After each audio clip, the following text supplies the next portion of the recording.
Audio recording for this meeting has begun.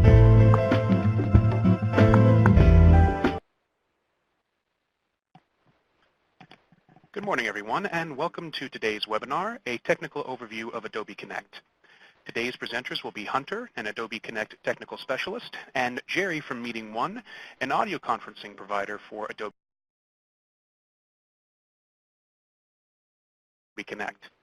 And with that, I'd like to pass it over to Hunter, who will start us off. So Hunter, it's all yours. Thank you very much, Luke. Welcome, guys, to our session today. As Luke said, my name is Hunter Moser, and I'm one of the Adobe Connect technical specialists here. And today I'm really going to be giving you a high-level overview of Adobe Connect. We're not going to be doing any sort of demonstrations today. I kind of want to give you that 100-foot view of the actual product and kind of go into some key features that you can implement in your own agencies here. So before we get started with anything, I'm actually going to go away here, and we'll go and switch our layouts. I do have a polling question for you guys. It's the one that you'll see all the way over there to the right-hand side.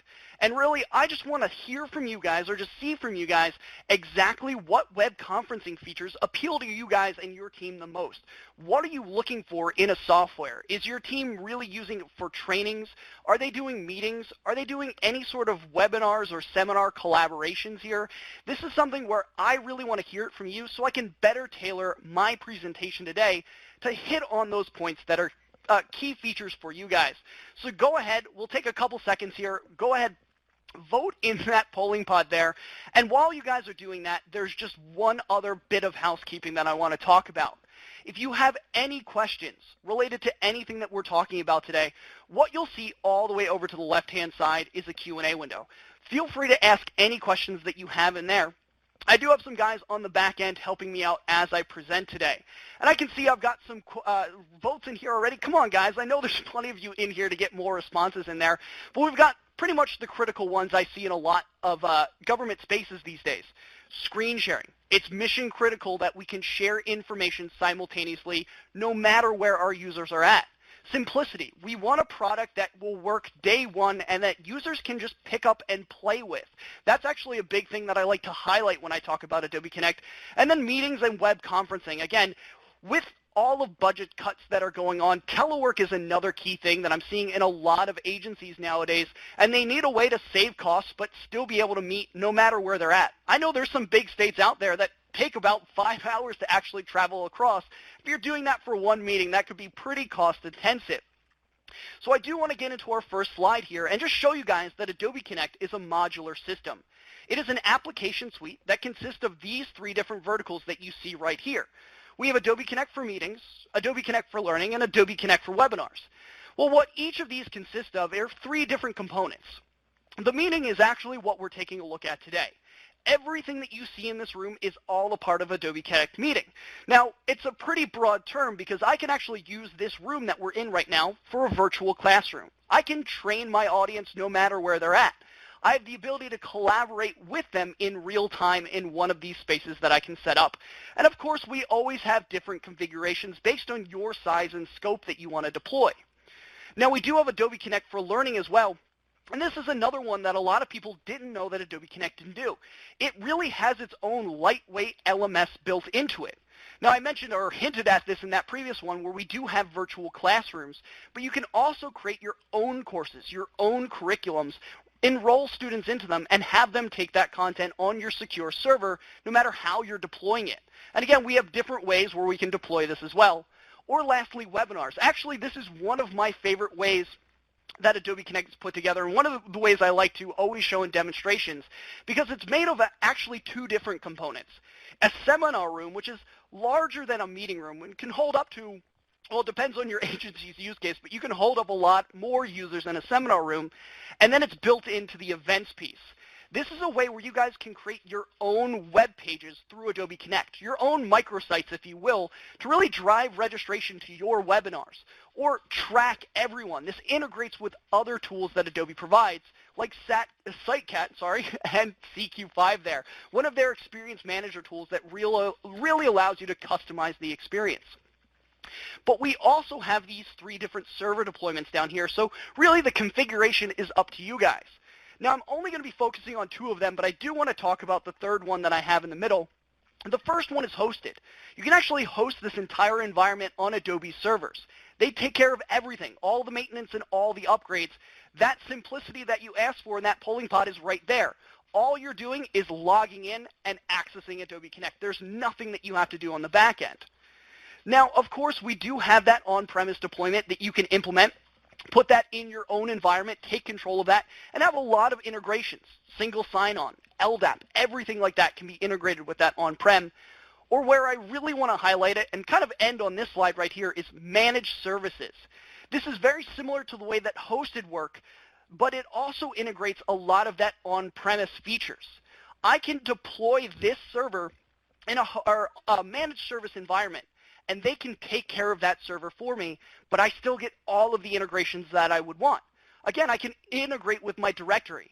I can have all of those users' names imported into my Adobe Connect account. I can link it to my LMSs. So if you guys are trainers, you can actually have this bi-directional system where that data can go out and come back in and communicate with reporting or really whatever you need, and then even single sign-on. There's a lot of security that you can also implement here, but I actually have a slide devoted to that. So let's actually keep going through our presentation. So the next slide that I really want to hit on for you guys is the Adobe Connect architecture. Now what you're looking at is just really an overview of how that all works between you guys as users and our server system. Here I have a basic diagram of how the architecture is laid out. We use 3 different ports, port 80, 443, and 1935.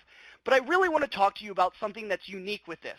Adobe Connect uses their own protocol that passes through 1935, and by doing this, we have the ability to reduce bandwidth 1/10 of a lot of the other softwares that are out there. Now this protocol is something, again, I'll talk about in a later slide. I'll mention that in a little bit. But I just did want to highlight this for you because there's all of these different ways where we can connect. We have the open ways through HTTP, port 80. Or you can go through secure ways through SSL. Again, going to talk about security in a little bit as well there. But by doing this, we're able to stream just like YouTube does. You can get all of that data in real time across to your users. Now, what you'll see over here is we have the Adobe Media Server. And what this allows me to do, it allows me to convert all of my different file types into file types that are supported inside of Adobe Connect. Now, there's a lot of advantages of this. It pre-caches on a user's end, and that reduces bandwidth because it's automatically streaming on their computer. It converts a lot of different documents into vector-based images that allows a much richer media experience on a user's end, really no matter what monitor size they have. Again, we all have different really computer setups, so I might have a 4K monitor, you might just have a basic CRT monitor. Hopefully you do not have a CRT monitor these days. But with it being a vector-based image, it's giving us the highest quality resolution no matter what we have hooked up. But it also saves on bandwidth. Now this PowerPoint that you're actually looking at is not a PowerPoint. It's converted vector-based image here. But everything holds true. You actually probably looking at this right off the bat would not know that it's not a PowerPoint because all my builds, all my animations, all of my hyperlinks and everything else that I put in here is persistent and it's kept every time I load it in.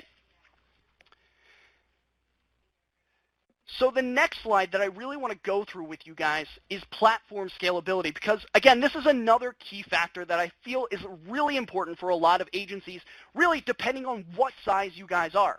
When we talk about platform scalability, I'm really just talking about the ability to turn on or off any of those modules that I talked about on that second slide there.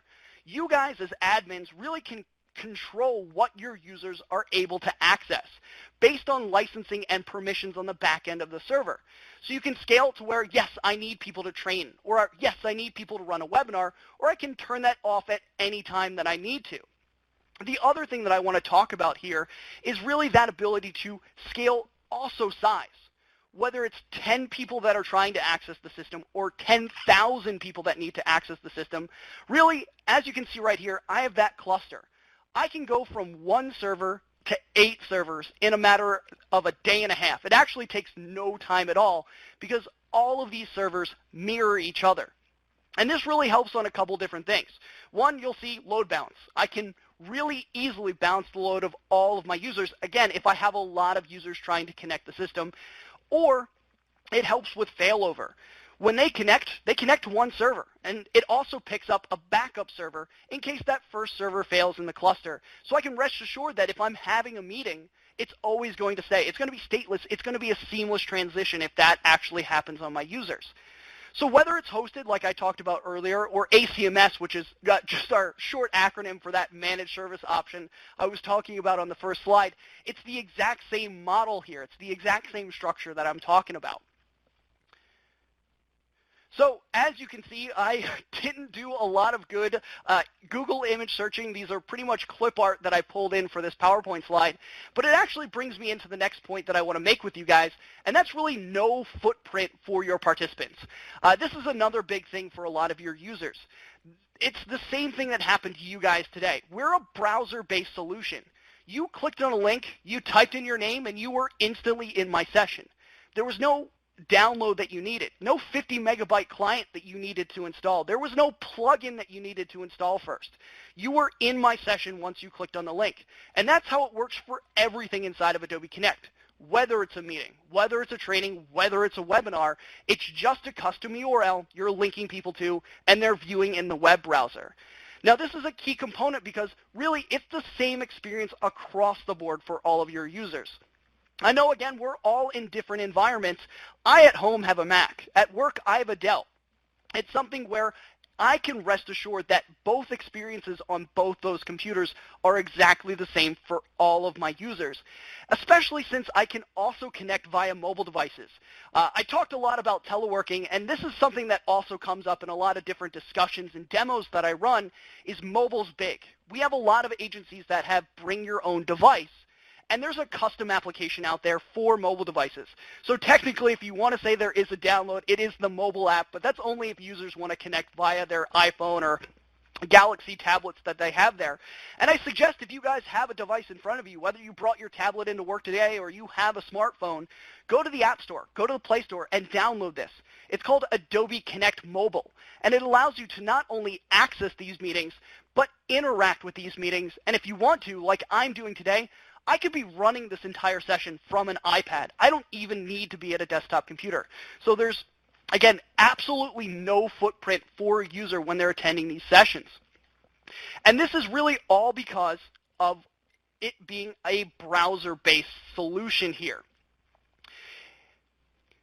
Now brace yourselves, because I'm going to say the F word, and the reason why all of this is possible as a browser-based solution, and that is Flash.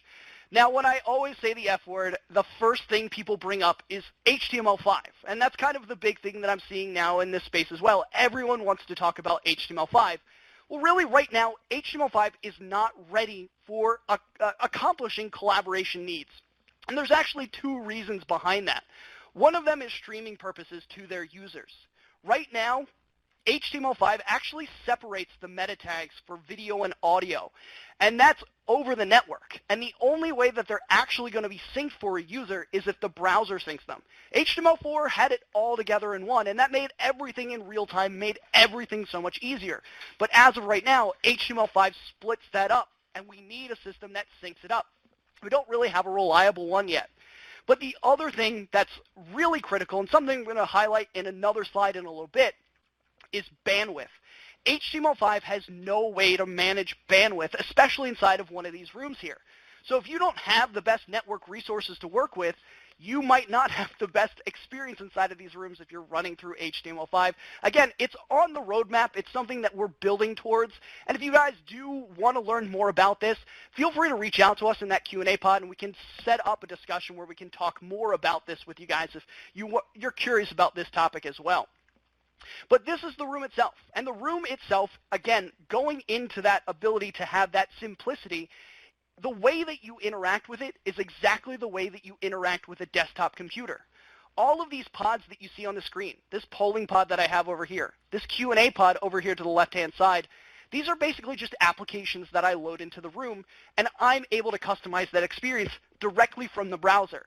It's really intuitive. Again, it's just like how you'd work with a desktop computer, resizing things, moving things around, and even uploading files into it. Now, I do have this slide, and there's a lot of information on this slide, and I really want to go through each of these options here. Now, there's 6 layers of security that you and your users can implement on anything that you're doing inside of the Adobe Connect system. Whether it's a meeting, whether it's a training, whether it's a seminar, you have these 6 layers of security. Now, the first one that I have here is username and password. When your users are setting up one of their Adobe Connect meeting rooms, they have 3 options to pick from. They can go through a first one, which basically states that they designate the users they want in that session. They set up a registration list, or a VIP list as I like to call it, where those users are allowed into the room. Anyone else trying to log in as a guest will actually be blocked from that session. They will not be allowed into that room. Now there's another one where, again, I can really play gatekeeper. I host a lot of sessions, and I do a lot of trainings with large agencies, and I need to lock it down based on some information that I'm sharing. Well, I do want to open it up to my external users, so what I can do is I can, again, set up that registration list where those users can come in, whether they're my co-hosts or people I know registered prior to actually this training, but then I get the option to accept guests inside of the room. I get a pop-up. I get a notification that lets me know, hey, Carly wants to enter into the room, accept or deny, and I play gatekeeper. And if I don't know who Carly is, there's no last name, or they log in as guest, I can actually deny them. And I can actually display custom messages when it says, hey guys, please use your first and last name, or please use your employee ID number so I know who you are when you're logging into the session. You can display notices. When I say 6 layers of security, I really actually mean like 8.5 layers of security. I kind of thought of more as I built this slide as we're going through. So I'll give you the higher level overview of security there. Now, there is a third option when you are creating a room, and that's just basically anyone who has that URL can enter in. But any of these 3 top options that I'm talking about, you can actually add another layer of security, and that's a passcode.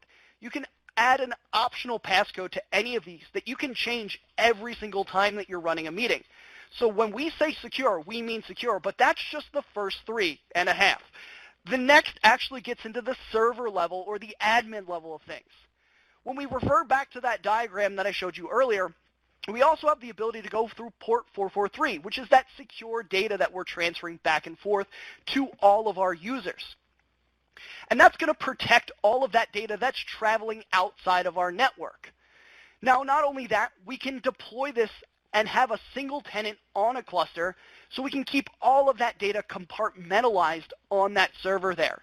And really lastly, like that third deployment option that I was talking about, I can deploy this in a managed service private cloud area, put it behind firewalls, make sure all of that data is secure before it's leaving the network.